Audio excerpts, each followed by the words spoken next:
दोस्तों, exam time हमेशा तनावपूर्ण होते हैं और स्पेशली तब जब बात हो मैथमेटिक्स की। मैथमेटिक्स सब्जेक्ट में सबसे ज्यादा परेशानी होती है फॉर्मूला याद रखने में, और यह परेशानी सबसे ज्यादा होती है क्षेत्रमिति चैप्टर में, जिसे पृष्ठीय क्षेत्रफल और आयतन नाम से भी जाना जाता है।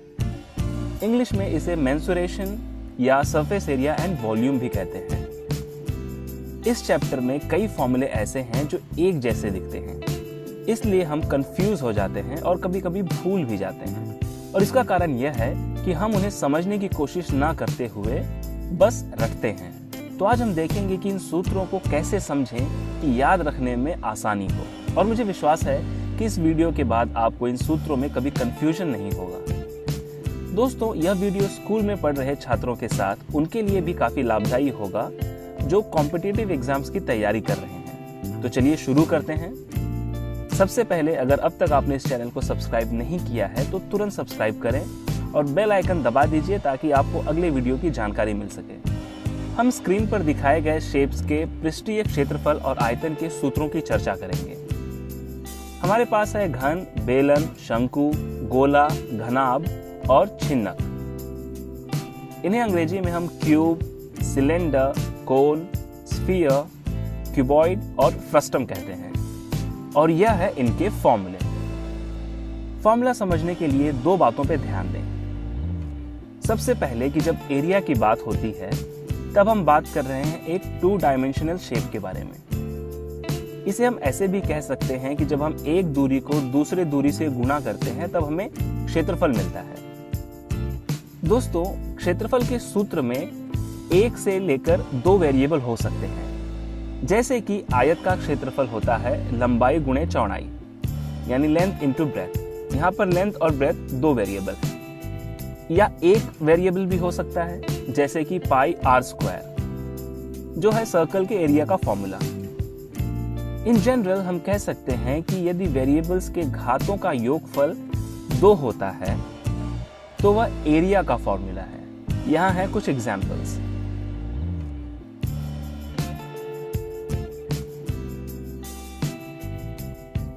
उसी प्रकार आयतन का अर्थ होता है space taken by a 3 dimensional object. मतलब जब कोई 3 डायमेंशनल ऑब्जेक्ट लंबाई, चौड़ाई और ऊंचाई में जो जगह घेरता है उसे हम आयतन कहते हैं। तो आयतन या वॉल्यूम के सूत्र में हमेशा 1 से लेकर 3 वेरिएबल हो सकते हैं, लेकिन उनके घातों का योगफल 3 ही होगा, जो बताएगा कि एक 3 डायमेंशनल ऑब्जेक्ट का वॉल्यूम निकालने का सूत्र है। तो इस प्रकार हम दिए गए सूत्रों को क्षेत्रफल और आयतन के अनुसार वर्गीकृत कर सकते हैं। और इस तरह कम से कम यह कंफ्यूजन नहीं होगा कि कौन सा फॉर्मूला एरिया के लिए इस्तेमाल हो रहा है और कौन सा वॉल्यूम के लिए। जिन लोगों की समस्या यह थी वह अब सुलझ गई। अब देखेंगे कि इन सभी सूत्रों को उनके आकारों के हिसाब से कैसे समझा जाए या रिलेट करने में आसानी हो। तो चलिए एक एक शेप लेते हैं और देखते हैं। सबसे पहले लेंगे घन, जिसे हम क्यूब भी कहते हैं। अगर एरिया की बात करें तो इस शेप की कुल 6 सतह हैं, यानी सरफेस, और हर एक सतह स्क्वायर्ड यानी वर्गीय है। तो हर एक सतह का क्षेत्रफल होगा L स्क्वायर यानी भुजा स्क्वायर। और कुल 6 सतह होने के कारण टोटल सरफेस एरिया यानी संपूर्ण पृष्ठीय क्षेत्रफल होगा 6L स्क्वायर। और चूंकि घन की सभी भुजाएं समान होती हैं, इसलिए इसका आयतन होगा L into L into L, that is L cube. जैसे ही लेंथ को लेंथ में मल्टीप्लाई करने से एरिया मिलती है, वैसे एरिया में लेंथ मल्टीप्लाई करने से वॉल्यूम मिलता है। अब अगली बार आप परेशान नहीं होंगे कि L क्यूब घन का एरिया निकालने का सूत्र है या वॉल्यूम, राइट? दोस्तों, अब जल्दी जल्दी बाकी शेप्स देखते हैं। अगला शेप है घनाभ, क्यूबॉइड। घनाभ और घन में बस यही फर्क है कि घन की सभी भुजाएं समान होती हैं और घनाभ में ऐसा नहीं होता है, परंतु एरिया और वॉल्यूम प्राप्त करने का तरीका वही है। तो घनाभ में भी 6 सरफेस होते हैं, लेकिन भुजाएं अलग होने के कारण सतह वर्गीय ना होकर आयताकार होती हैं। यह सभी सतह एक दूसरे के बराबर नहीं होती हैं, लेकिन आमने सामने वाली सतह एक दूसरे के समान होती है। अगर मान लीजिए कि घनाभ की लंबाई L, चौड़ाई B और ऊंचाई h है, तो ऊपर और नीचे की सतह का क्षेत्रफल होगा L इंटू B, यानी कुल मिलाकर 2 टाइम्स L इंटू B।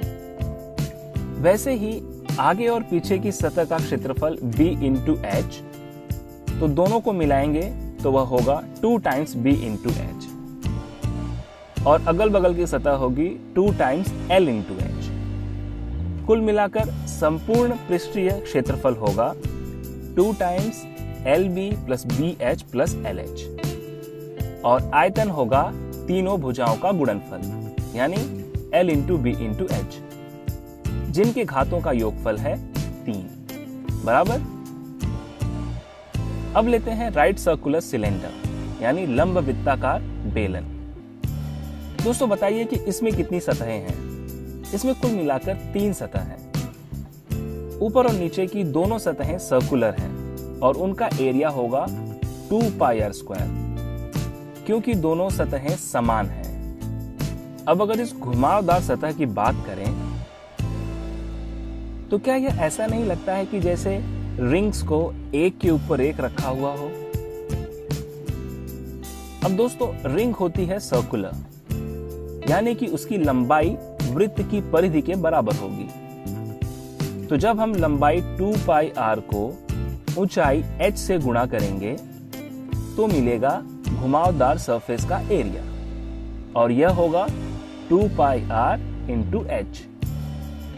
बेलन का आयतन जानने के पहले एक चीज समझ लें कि जब हम सरफेस की बात करें तो शेप अंदर से खोखली है ऐसा समझें, और जब हम वॉल्यूम या आयतन की बात करें तो समझें कि शेप सॉलिड यानी ठोस है।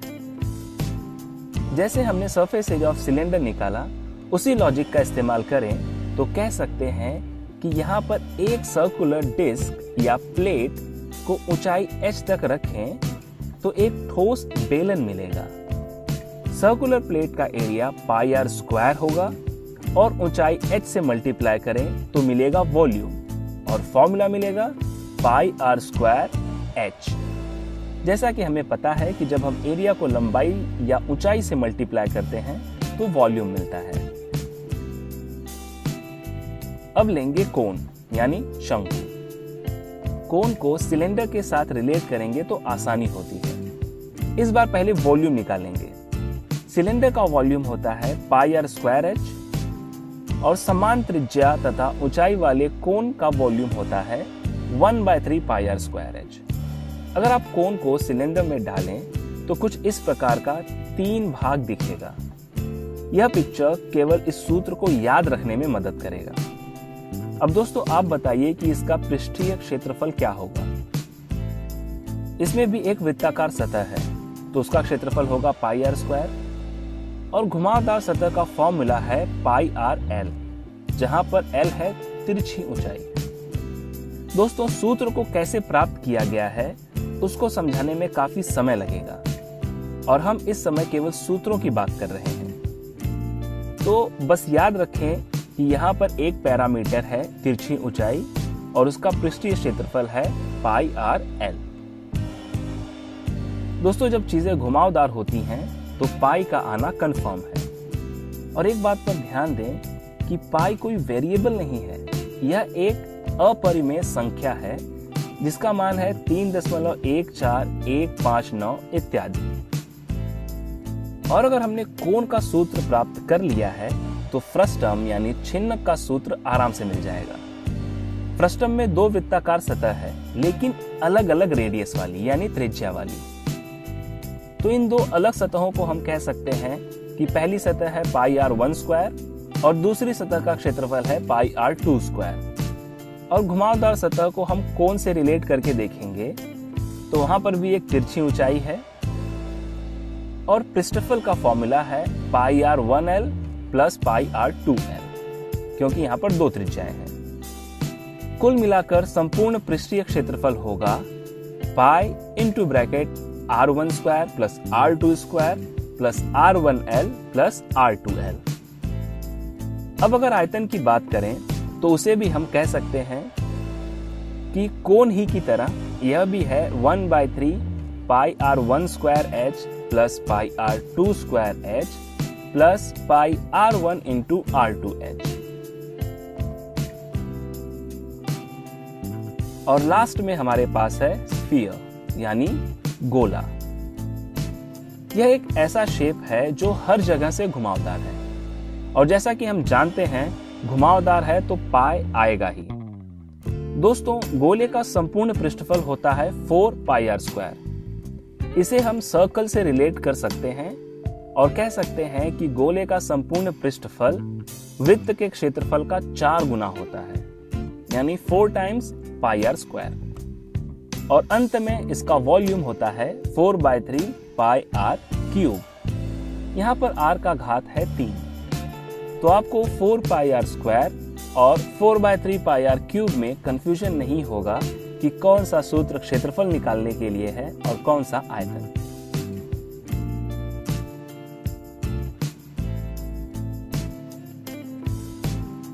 तो दोस्तों, आज के सेशन में बस इतना ही। अगर आपको यह वीडियो अच्छा लगा हो तो आप इसे लाइक और शेयर जरूर करें। तो अब मिलते हैं नेक्स्ट सेशन में। तब तक के लिए कीप वॉचिंग, कीप लर्निंग।